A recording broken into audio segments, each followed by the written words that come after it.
सुप्रभात बच्चों, वित्तीय साक्षरता के नए पाठ में आपका स्वागत है। केवाईसी क्या होता है? नो योर कस्टमर या नो योर कंडीशन। दूसरा प्रश्न, डिपॉजिट फॉर्म की मदद से आप क्या कर सकते हैं? अकाउंट में पैसे डाल सकते हैं या अकाउंट से पैसे निकाल सकते हैं।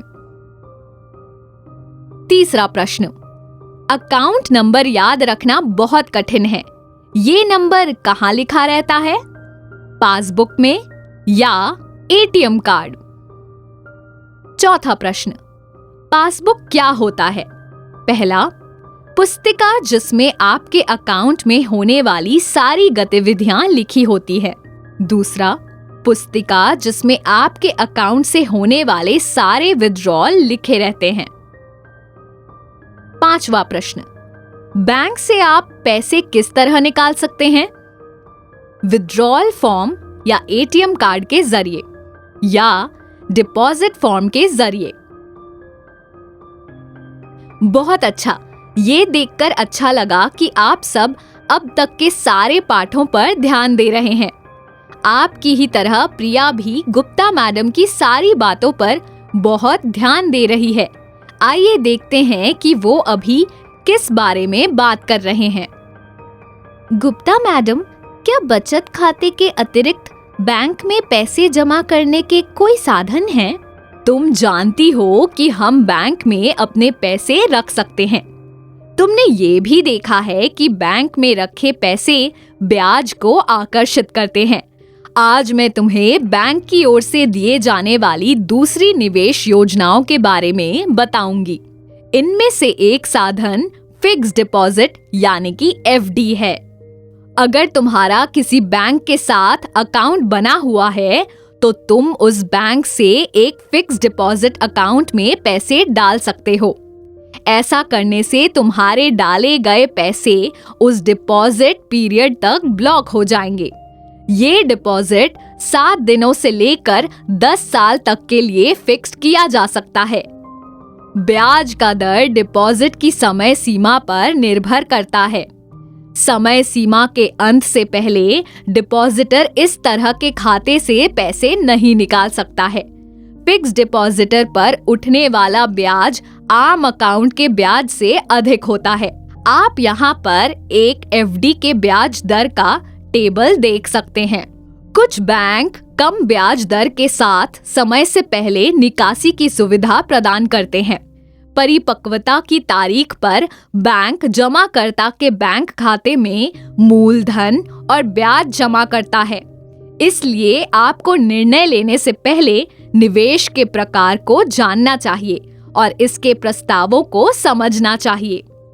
अगर मेरे पास बहुत सारे पैसे न हो तो ये संभव है कि मैं इस डिपॉजिट में हर महीने कुछ पैसे डाल सकती हूँ? नहीं, वो अलग तरह के डिपॉजिट होते हैं जिन्हें हम रेकरिंग डिपॉजिट कहते हैं। रेकरिंग डिपॉजिट क्या होता है? रेकरिंग डिपॉजिट 6 महीने से लेकर 10 साल तक के लिए सीमित रहते हैं और आप अपने हिसाब से समय की अवधि चुन सकते हैं। चुनाव करने के बाद इंटरेस्ट रेट बदला नहीं जा सकता है। अवधि पूरी होने पर बैंक एक मुश्त रकम देती है जिसमें डिपॉजिट किए पैसे और उन पर उठा ब्याज एकत्रित होता है। रेकरिंग डिपॉजिट का उद्देश्य लोगों में नियमित रूप से पैसे जमा करने की आदत डालना है। जमा करने की न्यूनतम राशि बैंक पर निर्भर है। कुछ बैंकों में आप 1000 रुपए तक से शुरू कर सकते हैं, किंतु पैसे कम से कम 6 महीने और अधिक से अधिक 10 साल तक डिपॉजिट होते हैं।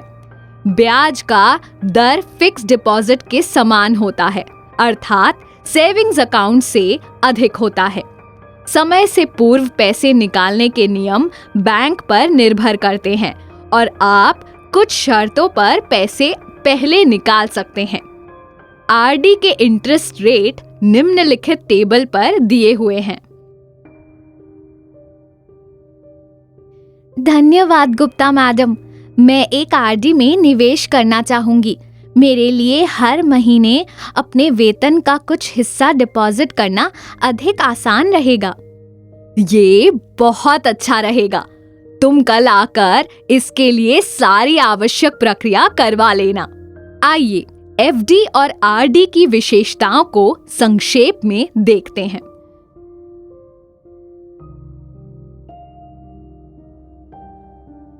मैं आपको कुछ बताना चाहती हूँ। ये मेरा पासबुक है।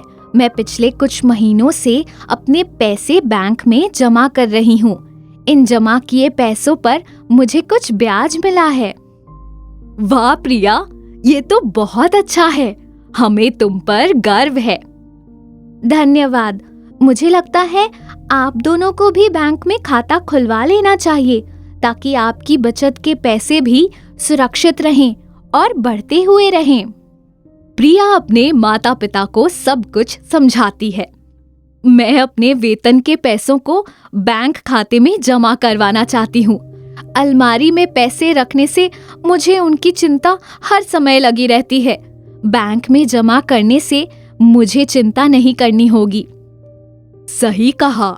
इसके साथ साथ पैसों पर मिलने वाले ब्याज की मदद से मैं अपनी दुकान को और जल्दी बड़ा करवा पाऊंगा। मैं एफडी और आरडी दोनों में निवेश करना चाहूंगा। पिछले 5 सालों में जमा किए पैसों को मैं एफडी में डलवाना चाहूंगा और अपने दुकान के लिए एक आरडी खुलवा लूंगा। इसमें मैं आने वाले 3 सालों के लिए कुछ पैसे जमा करवाता जाऊंगा। मैं केवाईसी के दस्तावेज तैयार करने में आप दोनों की सहायता कर दूंगी, पर उससे पहले आप दोनों कल जाकर अपनी फोटो खिंचवा लें।